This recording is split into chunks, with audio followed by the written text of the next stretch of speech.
Hello and welcome to this special collaborative video hosted by me, Adam Pearce of Strawberry 7 and Miss Downton of Brentford School for Girls. In this video, Miss Downton will be showing you how to create and submit a document using Google Docs and Google Classroom apps on a mobile device such as a phone or tablet. Although Miss Downton is demonstrating this on an iPad, if you have a different device, the method will be similar or the same. You will need to download the apps to your device, and links for iOS and Android are in the description below.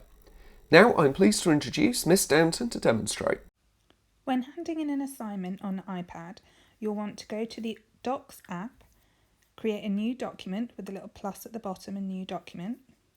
Then you want to name it. So for this one, I'm going to name it Miss Downton, and the name of my assignment is Testing Assignment. I then can press Create, and then type my work. Once I've completed my work, I then press the tick and go back out of the Docs app.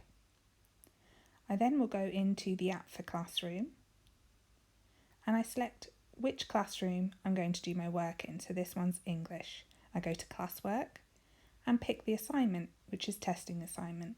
I swipe up from the bottom to find your work and add my attachment from Drive.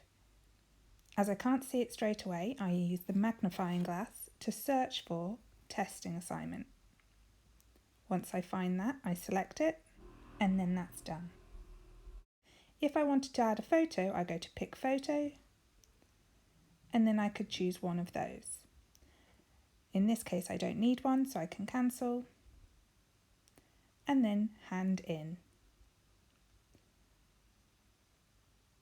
Swipe down again,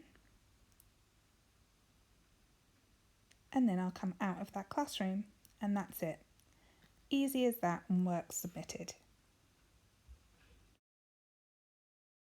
Thank you very much for that demonstration, Miss Downton. That certainly was easy to do.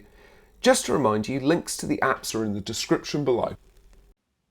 Finally, as always, thank you for watching. That concludes this video tutorial. If you have any questions, please post them in the comments below. If you have any suggestions for more videos you'd like to see, let us know. If you liked this video, please consider leaving us a like and subscribing to our channel for all the latest updates.